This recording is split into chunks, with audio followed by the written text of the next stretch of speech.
baik lagi nih sama kita berdua. Yes. Tapi di acara yang spesial banget hari ini. Bener, di acara M3M atau Maestro 3 Negeri Jazz Project. Nah, tapi Kai, kali ini tuh spesial banget. Sesuai yang aku bilang tadi, spesial. Pakai Kenapa telur. tuh? Kenapa tuh?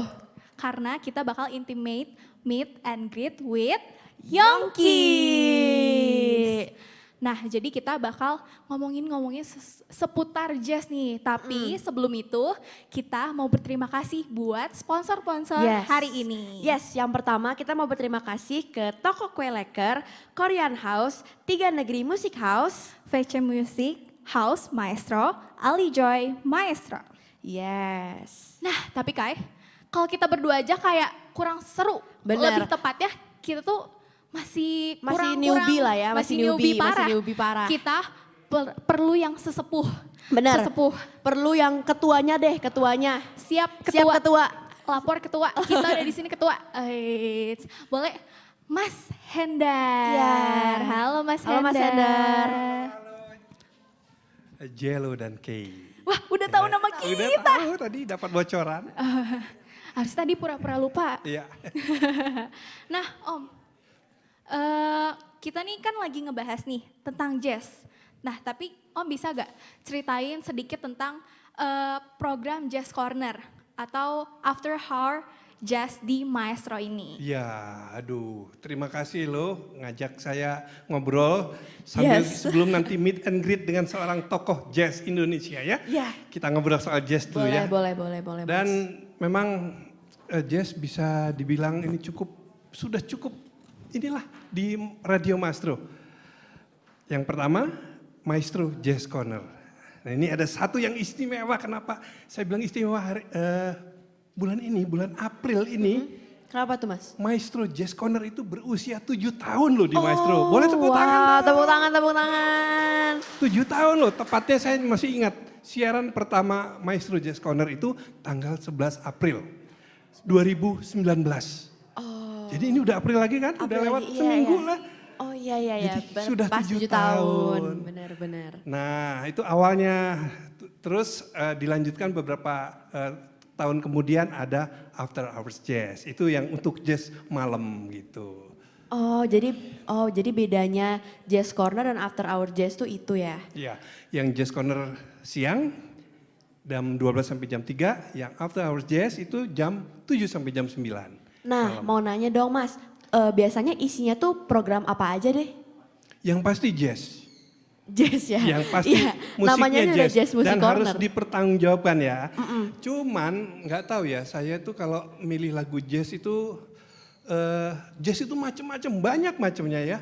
Dari yang ringan banget, bisa dibilang itu smooth jazz atau kadang-kadang nyinggung-nyinggung pop dikit, sampai yang mainstream, sampai third stream, sampai avant-garde, sampai segala macam. Tapi untuk Jazz Corner, saya pilih yang ya itu karena jamnya jam ini ya, udah jam capek ya. Jam 12 sampai jam 3 itu kalau dikasih yang berat-berat pasti tambah ribet kepala kita ya. Makanya saya pilih lagu-lagu yang ya tidak terlalu berat tapi tetap dipertanggungjawabkan jazznya apa gitu. Jadi di situ ada mainstream, Threadhead, ada Brazilian, ada Latin, ada smooth jazz, ada kadang-kadang fusion, ada big band, itu ada yang vokal, ada yang instrumental ya gitu. Wow, ternyata banyak banget. Nah, tapi kayak pasti penonton juga, pendengar juga penasaran sebenarnya program ini tuh lebih ke edukasi atau ke hiburan? Saya bilang dua-duanya ya, hiburan nomor 1. Tapi kalau untuk musik jazz saya punya pikiran gini, musik jazz tuh harus treatmentnya agak istimewa. Nggak bisa lewat begitu aja, apalagi kalau udah musiknya itu yang agak serius gitu ya. Di situ ada solo piano, solo bass, solo alat tiup atau apa gitu ya. Kita harus kasih tahu itu paling nggak lagunya apa, siapa yang main. Waktu solo itu siapa, nah itu buat saya jazz wajib lah. Jadi nggak boleh, karena para pendengar pasti pengen tahu, siapa ini solonya asik banget nih. Trompetnya asik banget, saksofonnya asik banget, pianonya asik banget. Harus dikasih tahu. Nah edukasinya di situ. Oh, jadi kayak dilihat per detail-detailnya gitu Iya, ya Mas? betul. Oh, oke. Cuman saya tetap lagi, saya bilang hiburannya ada. Dan saya selalu pilih yang, ya setahu saya sih nggak terlalu berat lah. Karena hidup udah berat, jangan dikasih yang Bener, berat-berat hidup lagi. jangan diberat-beratin Ya, lagi iya, deh jangan, gitu. udah yang enak-enak aja, Iya, gitu. bener. Nah kan selama 7 tahun ini nih Mas, program jazz ini, perkembangan programnya tuh sejauh apa sih Mas? Kalau boleh tahu? Tentu saya harus ikutin perkembangan ya, karena musik jazz itu berkembang terus. Tiap hari itu kalau kita lihat di media sosial, di platform, selalu ada lagu jazz yang baru. Jadi kita nggak boleh ketinggalan ya. Tinggal kita mau milih yang mana ini, yang pas untuk pendengar gitu. Tentu nggak semua bisa disajikan ya, karena ada yang iya nggak bisa dibilang bahwa selera itu hak asasi ya. Selera itu setiap orang punya selera. Mungkin buat saya enak, buat orang nggak enak. Tapi saya cari yang aman. Pasti pilihan saya harus enak gitu, harus pas gitu. Gitu. Tapi nih, di tengah-tengah udah banyak banget ya permusikan istilahnya apa ya kayak R&B gitu-gitu Ya. ya. Itu kan pasti apa ya mungkin generasi muda mungkin bisa dibilang lebih apa ya menonjolnya lebih ke yang galau-galaunya tapi yang kayak Sal Priadi. Itu siapa lagi kayak? Tulus. Tulus, Ardhito, yang gitu-gitu Iya. ya. Nah jadi kalau respon dari pendengar gitu di zaman sekarang anak-anak muda bagaimana dengan jazz ini? Ya tetap saya bilang selera itu hak asasi ya. Mereka harus boleh memilih mana yang mereka suka ya. Di jazz juga saya kira gitu, dari ada yang ringan, ada yang sedang, ada yang berat. Tinggal siapa aja penikmatnya punya penikmat masing-masing. Anak muda pun, wow saya lihat sekarang apalagi kota Bandung ya, anak mudanya banyak banget yang lebih menyenangi jazz dan pemain-pemainnya berbakatnya banyak loh di Bandung. Jadi berarti jazz itu berkembang banget gitu loh, khususnya di kota Bandung. Aku kan tadi Mas Hendar udah bilang kalau banyak banget. Nah salah satunya hari ini Kai kita datengin langsung nih. Siapa Kai? Kita bakal panggil aja Kak Yongki. Iya silakan. Hai, saya lengkapin ya, Mas Yongki Vincent. Nah, tidak ada di Indonesia yang tidak kenal dengan Mas Yongki Vincent, khususnya para penikmat musik, khususnya lagi para penikmat jazz. Selamat sore Mas Hendar, selamat sore Ko Steven, selamat sore Ci Christine, selamat sore Maestro FM. Sekali lagi mengucapkan selamat ulang tahun buat program Jazz Corner-nya. Thank you Mas Yongki. Karena ini apa kuncinya di sini ya. Jadi ya saya harus ucapin selamat. Berarti Anda berhasil 7 tahun ini membangun Jazz Corner ya. Thank you. Boleh sedikit ya ngobrol kita ya Mas Yongki Oh ya? iya. Ini Boleh. Mas Yongki kalau lihat di media sosial udah banyak banget lah. Silahkan Anda tinggal tulis Yongki Vincent, keluar Iya, tuh banyak tuh. iya. Dengan udah pasti jazznya ya. Iya. Nah sekarang saya mau tanya dulu. Sejak kapan sih Mas Yongki seneng jazz? Saya senang jazz sebetulnya memulai dari umur 3,5 tahun ya untuk piano sebetulnya. Tapi saya memulai dengan pelayanan gereja. Tapi kalau Anda semua tahu gereja-gereja atau industri musik rohani Kristen di tahun 90-an itu banyak mengandung unsur jazz atau jazzy. Jazzy. Iya, jadi buat saya memulai dari gereja, terus lama-kelamaan umur 6 tahun, umur 7 tahun saya mulai denger pianis-pianis dan jagoan-jagoan jazz yang gak asing di negeri ini.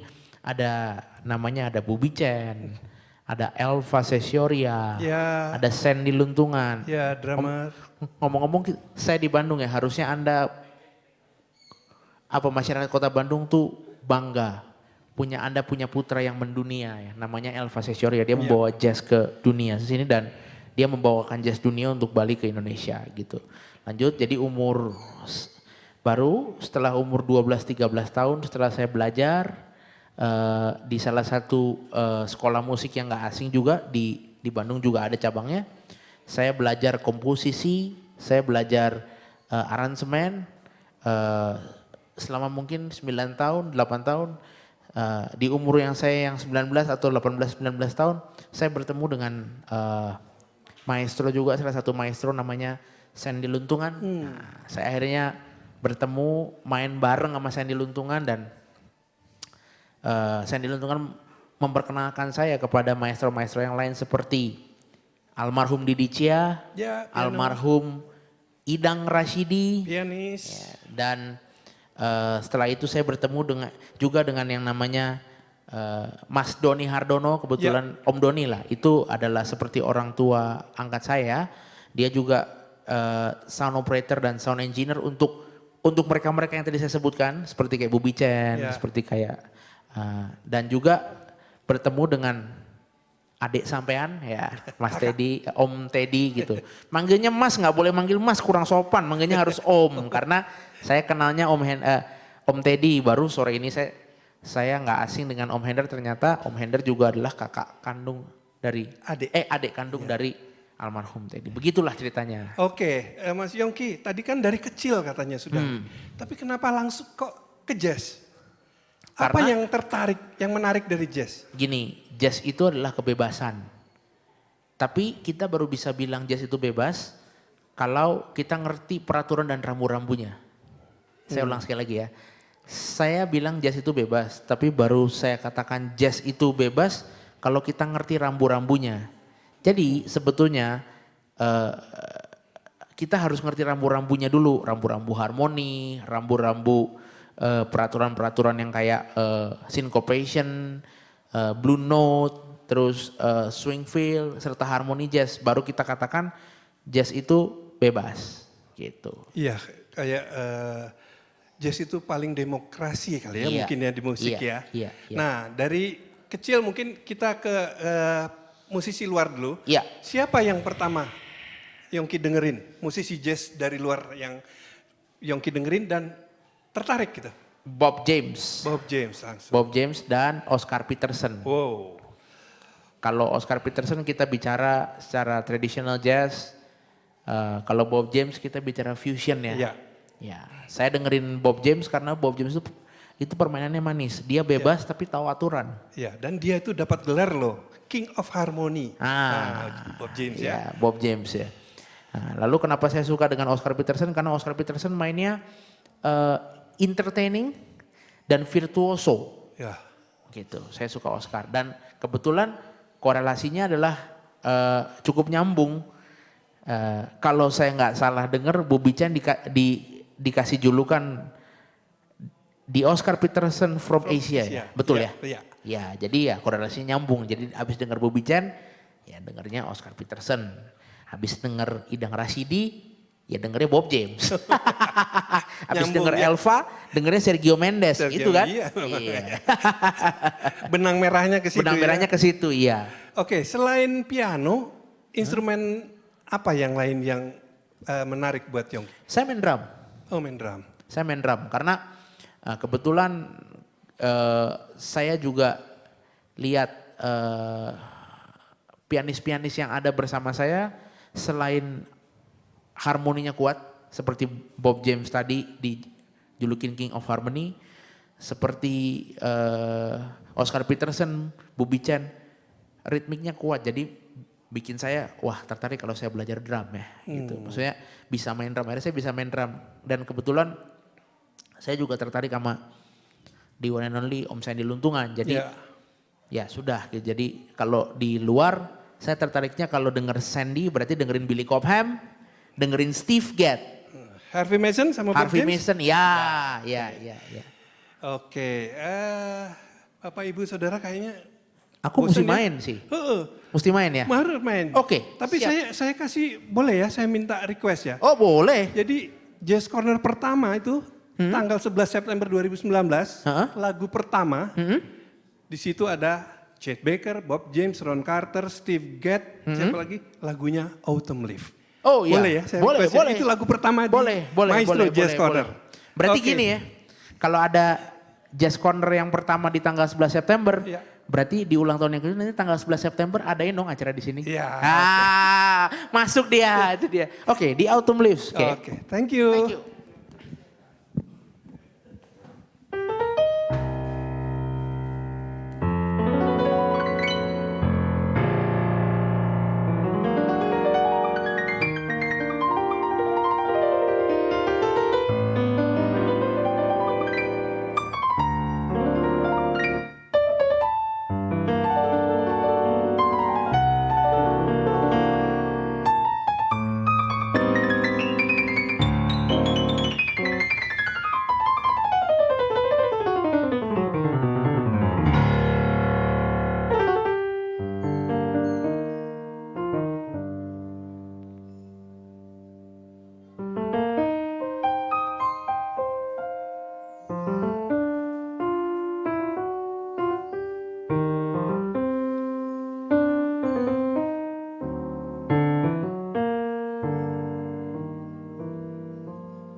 Oh, tepuk tangan untuk Yongki Vincent. Alright.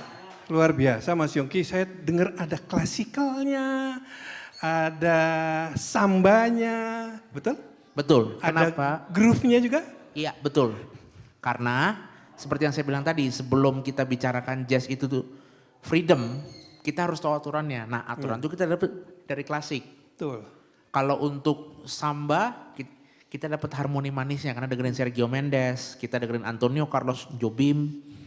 Kita kalau untuk groovy-nya ya saya dengar Bob James gitu. Iya. Ya kalau kita untuk kalau kita interpretasikan ke musik Indonesia ya kalau untuk samba Latin kita bisa denger Elva Sesioria, almarhum, atau kalau yang masih ada sekarang dan masih eksis ada namanya Profesor Cutnya Deviana Daudsyah. Ya. Kalau mau denger groove ya the one and only, nggak ada yang lain yang belum menggantikan beliau yang namanya almarhum Idang Rashidi. Dan saya dengar tadi ada Cikoreanya. Iya, iya. Asik sekali. Di Korea. Oh, kalau boleh tahu siapa tokoh musisi jazz yang banyak mempengaruhi permainan Yongki? Oke, Mas Hendar kalau saya boleh. Indonesia atau? Dari luar dulu. Oh luar, oke luar ya. Kalau luar, kalau untuk main-main, saya kebetulan agak suka denger yang senior-senior. Saya nih kalau untuk pianis yang groovy funky gitu, saya tuh suka sama ini, Ramsey Lewis. Yes. Ramsey Lewis, kalau yang kesini ya ada Dave Grusin, Ya. JRP All Star ya, Ya. David Benoit, Bob James. Kalau untuk traditional jazznya saya punya Joe Shearing, Joe Sherry. saya punya Oscar Peterson, saya punya Diana Krall. Kalau untuk samba dan Latin, kalau untuk Latin Cuban saya ada Alfredo. Kalau untuk yang zaman sekarang yang gondrong tuh yang lagi viral di Instagram. Atau kalau mau yang agak senior ada Michelle Camilo. Ya. Kalau untuk samba ya nggak ada yang lain, nggak ada yang bukan. Saya suka sama the great Elian Elias. Alien is Brazilian. Kalau untuk producer and arranger saya suka Quincy Jones dan David Foster. Pasti. Kalau untuk arranger yang lebih senior lagi untuk orkestrator saya suka Henry Mancini. Ya. Saya suka Mantovani. Gitu. Ya.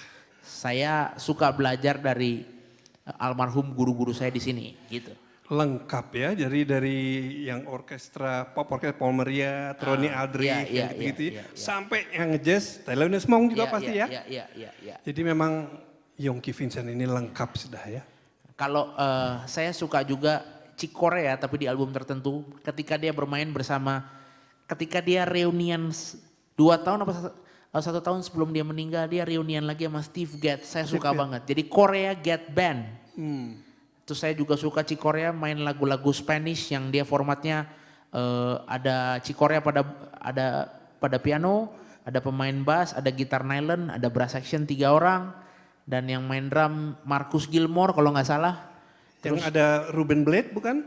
Yang ada lagu Desafinado? Iya betul. Itu dia. Iya. Chick Corea Anda apa gitu band? Tunggu, Maestro FM saya harus disclaimer ini buat Anda. Anda harus bangga punya penyiar dan orang dalam seperti Mas Hendar. Pengetahuannya luar biasa. Thank you. Sekarang tadi kan udah main lengkap ya. Saya sedikit bertanya ke Mas Yongki, lebih susah mana main yang up tempo, yang cepat atau ballad? Oke. Buat saya setiap musik punya keunikan dan kesulitannya masing-masing. Up tempo kita susah dengan endurance dan technical. Tapi ballad kita susah dengan menahan ego, nafsu dan emosi. Ya itu dia jawaban yang paling tepat ya. Salah satu guru saya namanya Cutnya Deviana Daudsyah. Sorry Deviana Om Syah. Hendar kalau saya boleh ngomong. Saya nih bertemu dengan idola. Jadi saya agak aneh memang orangnya. Saya mengidolakan Elva, mengidolakan Omidang Rashidi, mengidolakan Bubi Chen adalah di hari-hari terakhir dia hidup. Saya bertemu 7 hari sebelum Elva meninggal. Saya bertemu Idang Rashidi 2 tahun sebelum dia meninggal. Jadi saya tidak punya waktu banyak bersama mereka. Hanya satu yang saya pernah punya waktu banyak. Jazzer Indonesia yang saya kagumi namanya Profesor Cutnya Deviana Daudsyah. Beliau berkata kepada saya, Yongki, ballad adalah bermain artistik tertinggi. Kalau kita bermain seperti up tempo, misalnya. Kita bicara up tempo misalnya, kita main. Misalnya.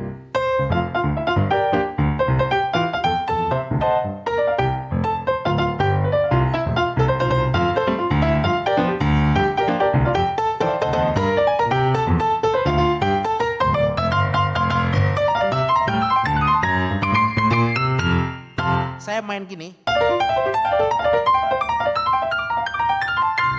harus rata dengan temponya.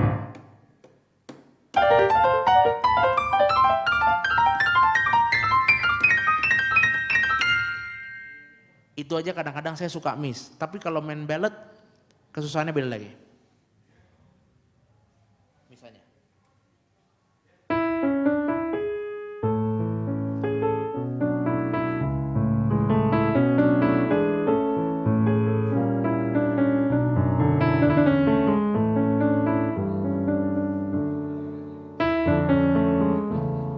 Setiap tone terdengar jelas kan.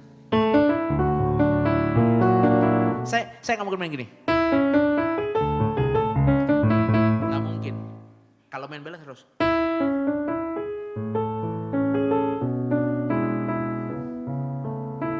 Semua harmoni jelas. Mikro markonya jelas.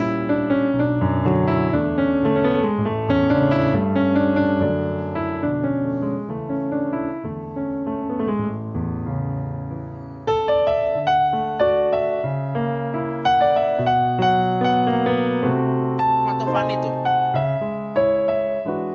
Ini saya main, saya ikutin Mantofan ini. Ini Mantofan ini.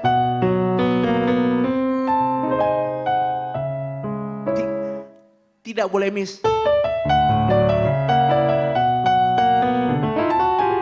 Kotor kan?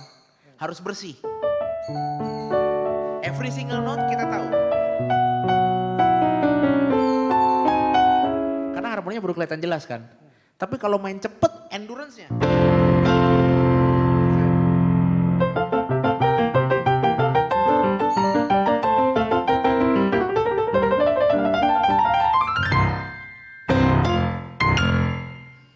Tepuk tangan dulu. Itu bedanya kan. Iya. Luar biasa. Nah, Mas Yongki, ada perbedaan nggak kalau main solo, duet, trio, kuartet, sampai seterusnya, sampai big band? Nah, gini ya Om Hendar, saya nggak bisa panggil Mas karena saya kenal sama adiknya soalnya. Jadi ini Om manggilnya. Jadi gini Om Hendar dan teman-teman maestro, bermain ballad solo sampai bermain big band ya, itu buat saya analoginya adalah seperti kita apa ya gini. Kalau ini saya kombinasikan dari apa yang saya belajar dan pengalaman saya. Jadi kalau saya main solo sama main sampai kedua tuh kayak gini. Main porsi intinya. Once semakin sedikit kamu main, semakin bebas kamu bisa. Contoh, kamu main solo. Chordnya mau kemana aja terserah kan. Bisa aja kemana aja. Tapi begitu main duo, misalnya duo sama apa? Drum. Duo sama drum, oke. Duo sama drum berarti kamu mesti kasih tahu iramanya apa ke drum. Nanti kalau ada pemain bass, kamu harus kasih tahu lagi chordnya gimana, bassline-nya gimana. Ada pemain gitar, nah ini. Nah makanya gini, jadi kita harus bisa mengcover. Semakin bisa, katanya Profesor Cutnya Devina Daudsyah, semakin kamu harus bisa mengcover. Ini saya kasih tipsnya dikit ya. Misalnya main apa? Funk. Nggak ada drum nih misalnya. Kamu harus bisa ngerasain gimana solo piano tapi sambil ada drumnya.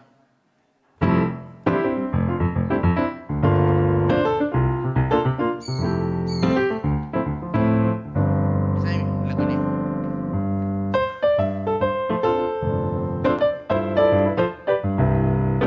Tangan kiri saya harus cover bassnya.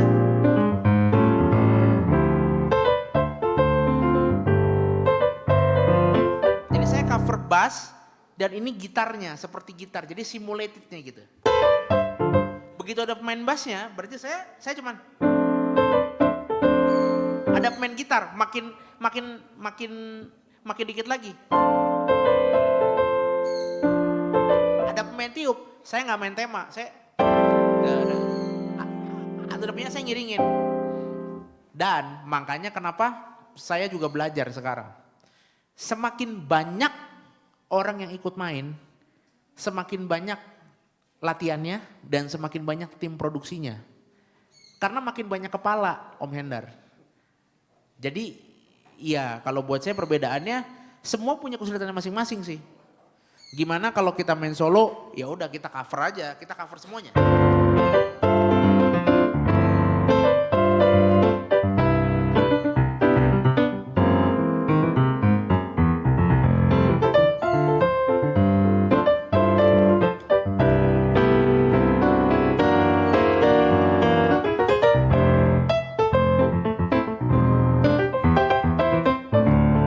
Begitu ada pemain gitar, oh gini aja deh.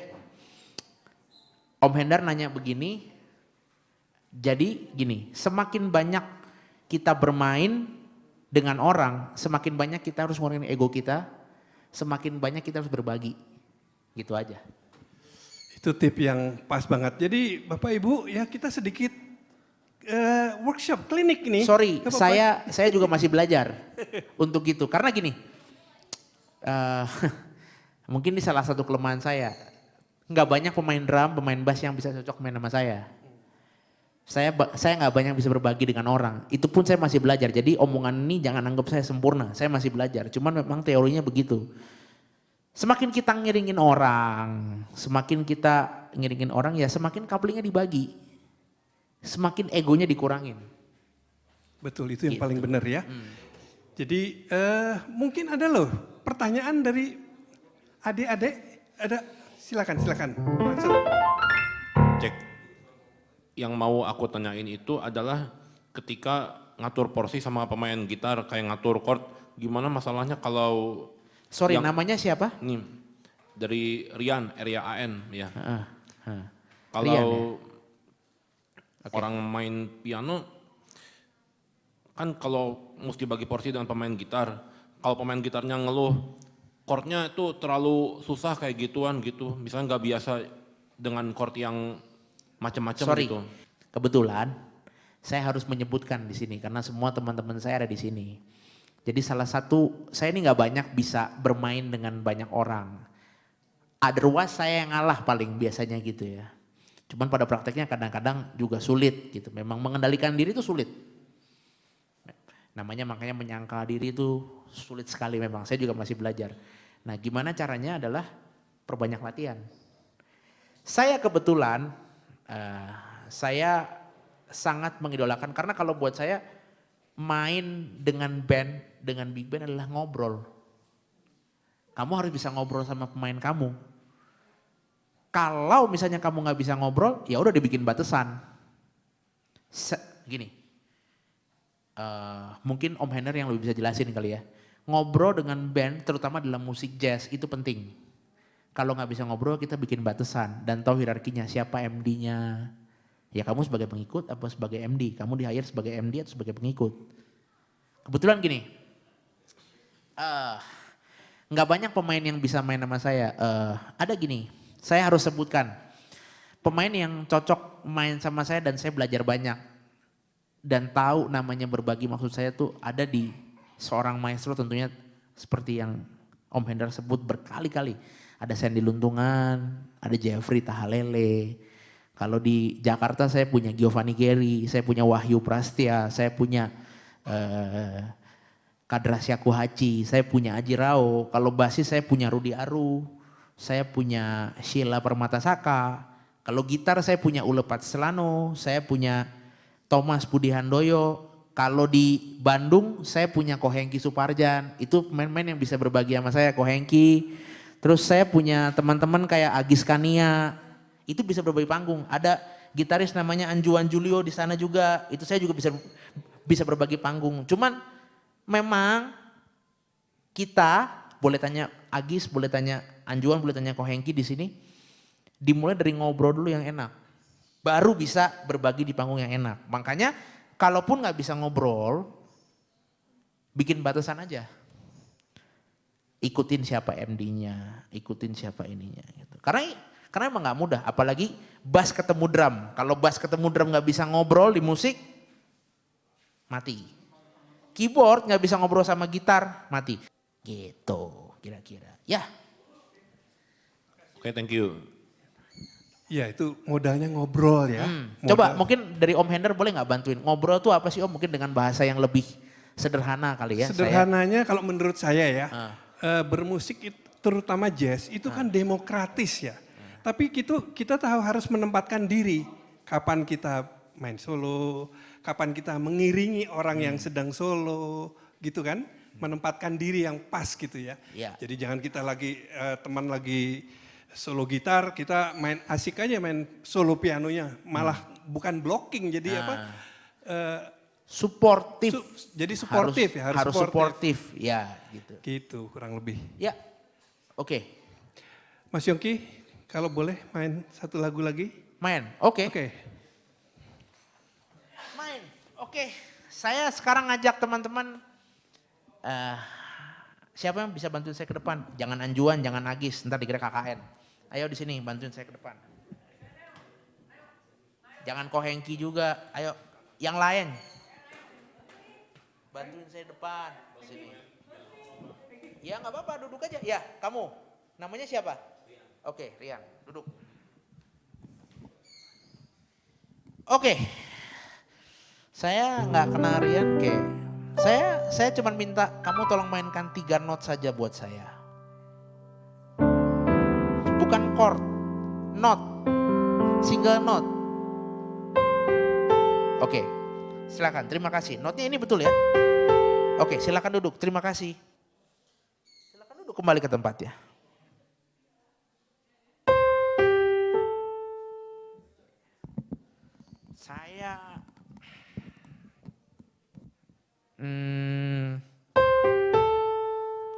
Saya mainkan ini ya, saya mainkan dari not yang sudah dikasih sama Rian, saya mainkan jadi sebuah lagu karangan ya.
dari 3 note ya.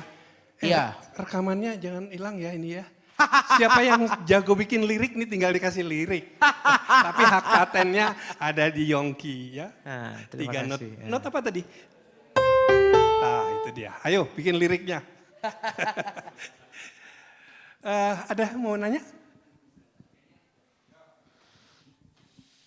Salam kenal. Terserah, aman. Ya. Nama saya Nael. Oke. Saya mau tanya sih, kebetulan tadi juga barusan ada display of creativity. Mungkin aku mau tanyanya, approach Ko Yongki sendiri dalam kreativitas itu tuh gimana gitu? Kayak maksudnya, how do you get creative? Apakah itu teknikal atau dari something yang deep inside gitu? Thank you. Thank you. Kreatif ya. Saya bukan so rohani, tapi saya bukan so agamais juga. Tapi saya dapat kreativitas dari atas. Saya dapat kreativitas dari pelayanan. Pelayanan adalah sekolah praktek terbaik. Makanya kenapa waktu Om Hendar tanya, Yongki, kamu denger jazz dari mana? Denger jazz dari gereja. Karena lagu-lagu gereja zaman 90-an waktu itu. Kalau kalian tahu ada lagu ini tahu. Ini zaman gereja.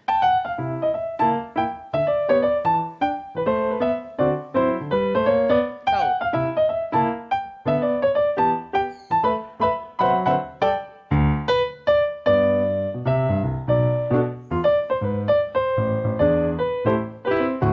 Itu intronya Jesse tuh.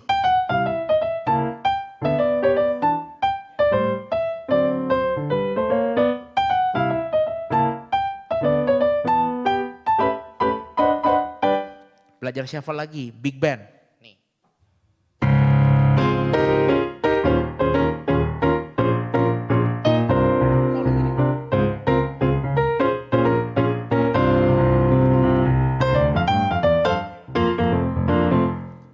Itu main shuffle-nya kuat sekali. Saya tahu ngisi brass, ngisi-ngisi kayak orkestrasi kayak lagu ini, tahu lagu ini?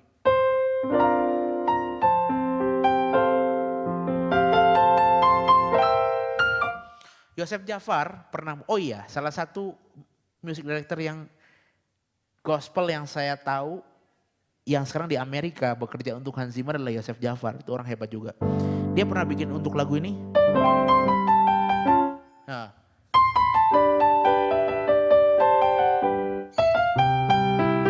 Dia bisa modulasi 4 untuk naik intronya, untuk interlude-nya. Jadi dari situ saya belajar shuffle, belajar main swing. Dari gereja. Nah begitu dari gereja baru mulai saya dengerin album The Jazz Master dulu Indonesia. Bubi Chen, Sandy Luntungan, saya denger juga gitu. Sangaji Records waktu itu terbitkan Bubi Chen, Bubi Chen, Ule Patiselano, ada Om Trisno dan ada Sandy Luntungan. Nah baru setelah itu saya dengar Elva Sesioria. Elvas.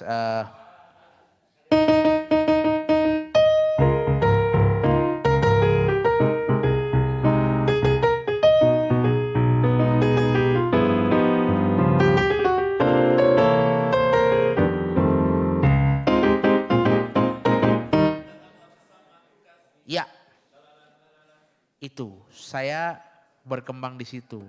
Jadi kalau mau tanya kreativitas dari awal, saya dapatnya dari atas, baru diturunkan dari referensi-referensi seperti The Jazz Master, Bubi Chen, Elva Sesioria, Idang Rasidi, baru keluar dengerin album Foreplay yang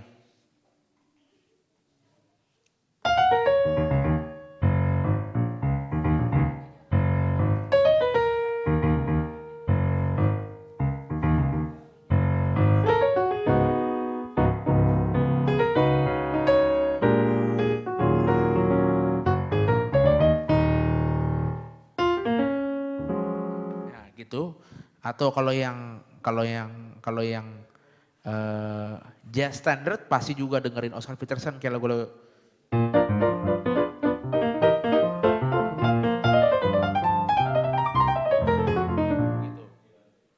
Ya, begitu. Kira-kira. Siap. Siap, sudah menjawab? Ada lagi? Mau tanya Pertanyaan lagi. boleh ya? Oke, pertanyaan tadi sudah terjawab, Nael? Mungkin mau menyimpulkan boleh? Oh ya. Jadi kalau aku bisa menyimpulkan tuh Ko Yongki mengamati, tiru dan modifikasi dari Ya, semua betul. referensinya. Betul. Oh. Jangan pernah takut untuk amati, tiru dan modifikasi. Sampai kamu punya gaya sendiri. Memang kalau kita perhatiin ya yang bikin aransemen atau arranger tuh kadang-kadang diperlukan wawasan musik yang Iya. jadi saya kebayang gini, satu grup Take Six, Iya, yang 6 iya. orang yang bagi suara Iya, 6, iya. main sama WDR Big Band, Iya, itu iya. aransemennya juga udah rumit tapi Iya. bisa nyatu sama Iya. aransemen vokal Karena tadi yang ngobrol kan? nah ngobrol, di situ. Ngobrol. Jadi tulisan dan apa yang kamu dengar cuma media. Iya. Intinya ngobrol. Itu dia ya, tantangannya di situ ya. Iya. Oke, kita break dulu dari Mas Hengki. Tadi kan kita udah dengar nih, Mas Yongki main ini. Saya baru lihat juga ini. Kawai. Kawai. Ini ada yang mau cerita tentang alat ini. Tentu kita undang dari 3 negeri. Siapa Mas Hengki? Boleh dong cerita. Ini apa? Ini alat lama atau alat baru?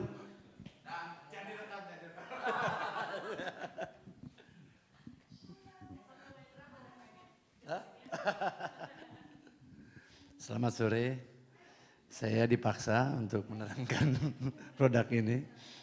Kawai sebenarnya mungkin yang lain juga udah pada tahu bahwa ini produk sudah lama ya. Kawai itu experience banget di bidang pembuatan piano akustik sebenarnya. Tapi untuk kali ini saya menerangkan untuk MP11 SE ini piano elektrik yang dibuat seakan-akan seperti kita bermain grand piano. Karena si tuts ini itu benar-benar menggunakan tuts dari grand piano yang dipindahkan di sini.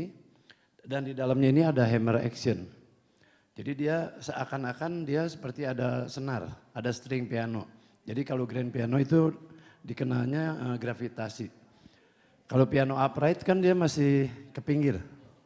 Itu rasanya akan lain dengan grand piano yang dari bawah ke atas. Lebih cepat responnya, lebih bagus responsif gitu ya. Dan ini satu-satunya kayaknya di dunia yang menggunakan hammer action seperti ini. Hanya Kawai yang baru ini. Dulu ada beberapa merek, nggak akan saya sebutkan, tapi tidak sesempurna ini. Untuk sementara waktu ya ini yang tersempurna kalau kata saya untuk rasa grand piano. Nanti kalau setelah selesai ini, kata siapa? Kan nggak direkam. Kamu ah. Nah sekarang tinggal kesaksian dari Yongki. Oh. Jangan direkam. Gantian pasang umpan ke kita. Oke. Kawai ini. Kalau touch mungkin beberapa itu selera ya. Betul. Tapi body digital piano seperti ini jarang. Ini bodinya gagah.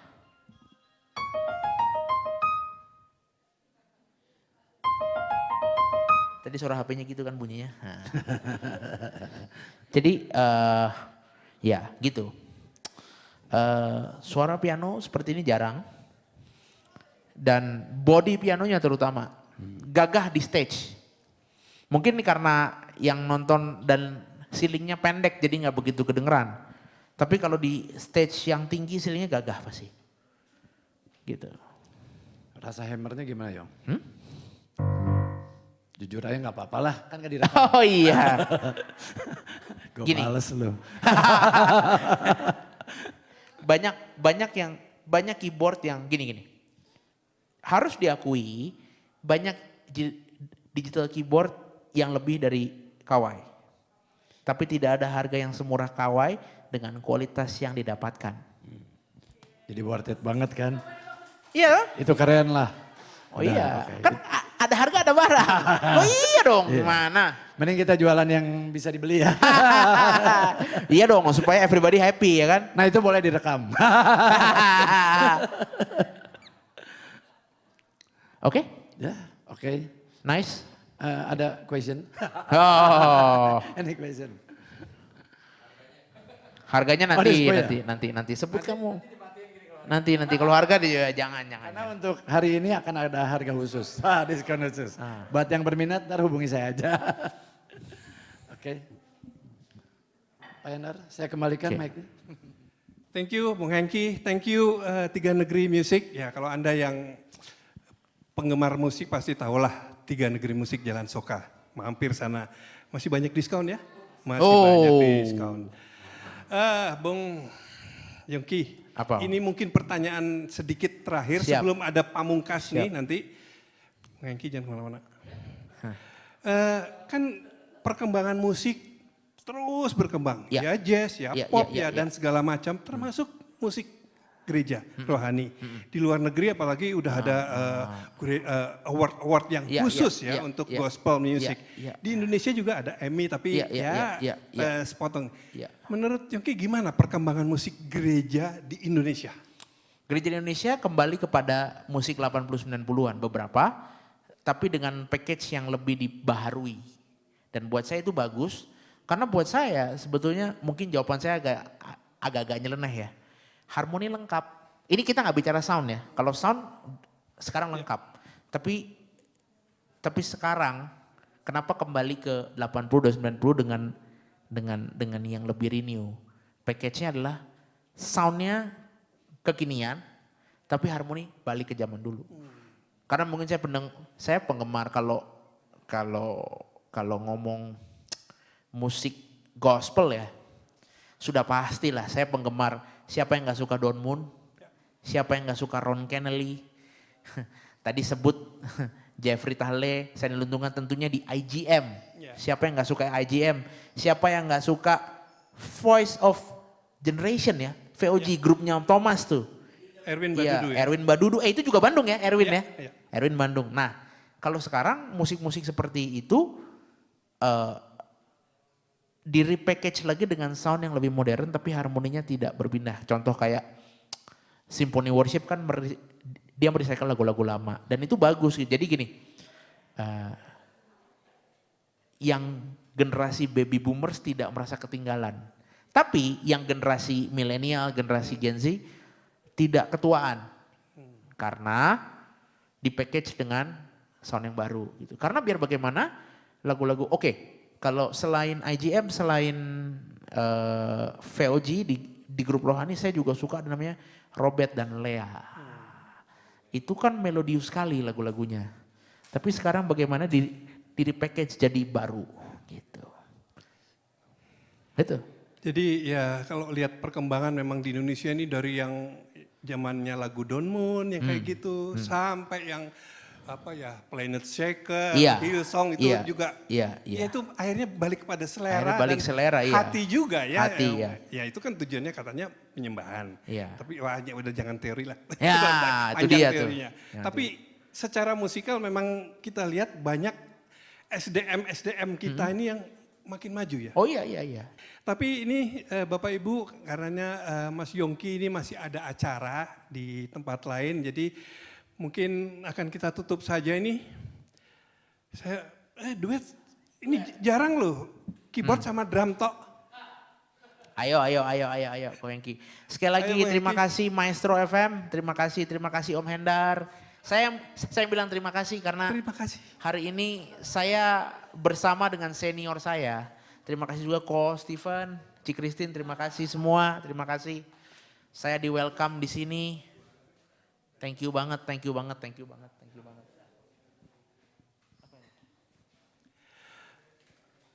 Oke, silakan Mas Hengki alat pukulnya disiapin.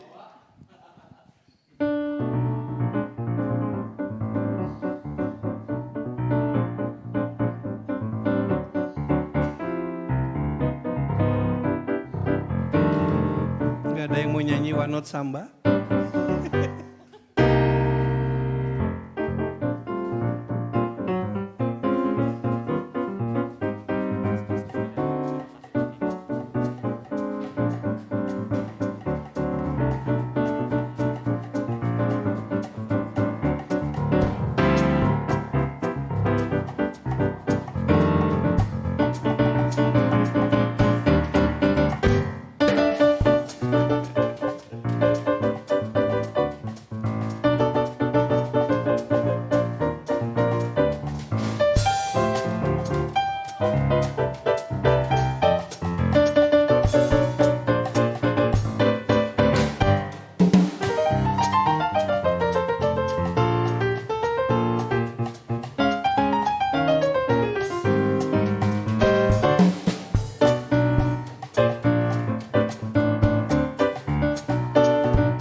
Thank you Mas Roham, thank you Mas Hendar, thank you Coach Thank Steven, you. thank you all. Steven, Have a good time everyone. Thank you.